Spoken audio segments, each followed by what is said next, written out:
University finance officers and National Youth Development Agency offices across the country. NYDA websites have been open since midnight, with hard copy submission systems set to be fully functional in 2 weeks. To talk more about this, we are now joined by the NSFAS spokesperson, Kagiso Mamabolo.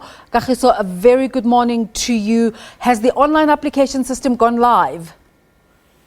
Good morning. Thank you very much. Yes, indeed, we went live from 12 o'clock midnight, and it has been going very well so far. We have not received any technical glitches or complaints. At least more than 400 new applications have been successfully submitted, and more than 8,000 visitors have been on our website since the morning to learn more about the steps to apply. But also, just to correct what you said earlier, the NYDA offices are not yet fully functional. In about a week or 2 weeks' time now, our agents will be there to welcome the paper applications for those who cannot apply online.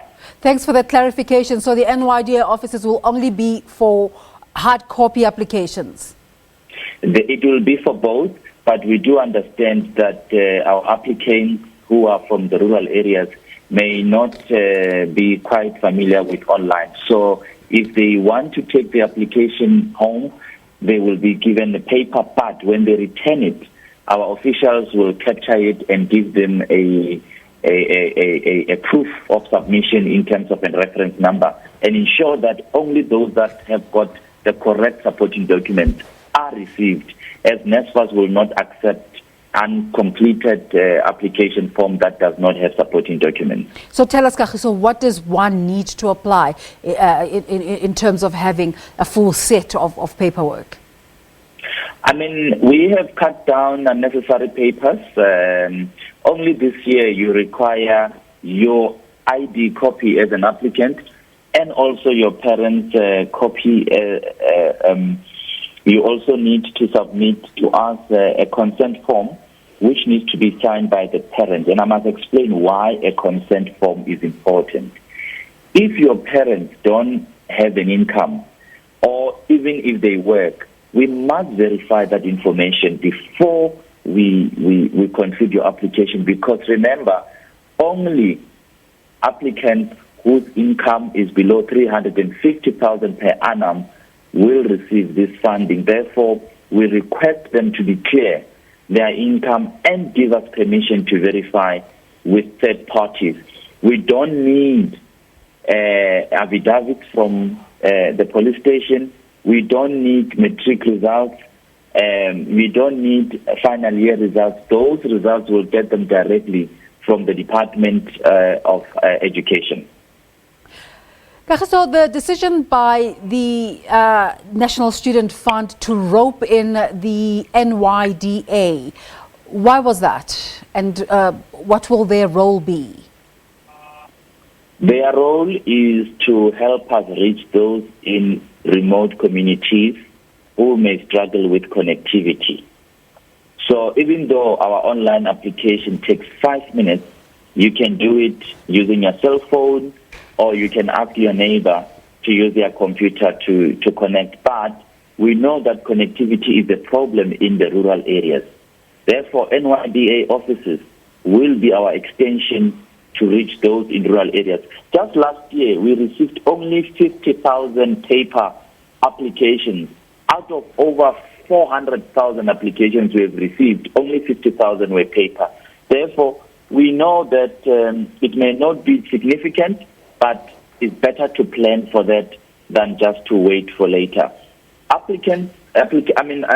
Students can also go to libraries, local libraries, where there's connectivity, there's internet, and they can apply there. It will only take them 5 minutes to complete the application.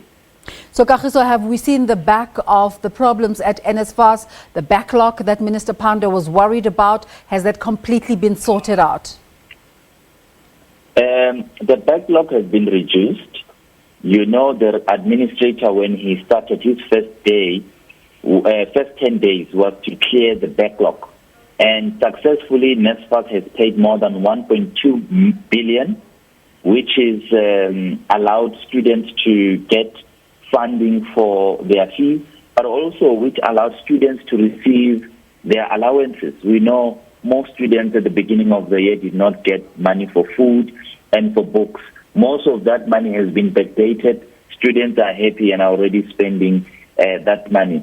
But also what we have done, we have sent universities remittances to ensure that the universities are guided as to who must receive how much for what.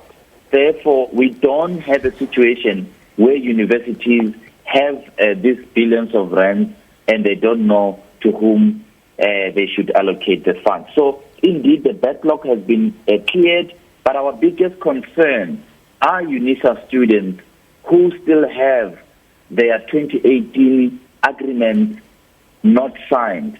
Unfortunately, those students' funds cannot be settled. They have to sign their agreements, and majority of them have not submitted the missing documents which we need, and majority of them have changed their cell phone numbers, and it is a biggest concern for us.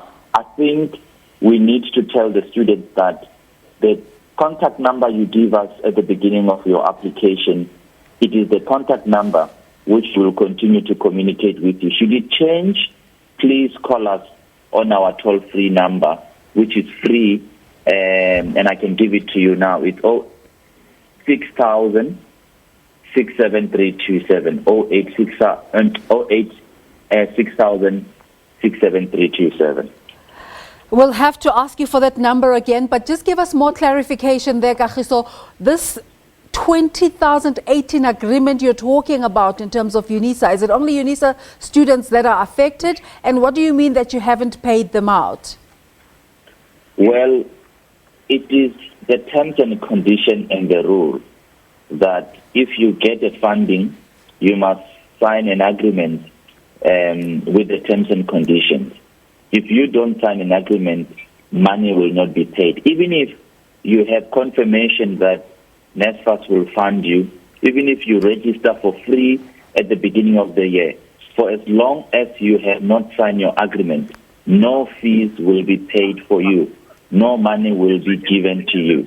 Therefore, UNISA students are the most, but we don't have problems in other institutions because it's about 200 students there, 80 students there, and most of them have been reached through SMSs. But our concern is UNISA students. The number is 08 6000 67327.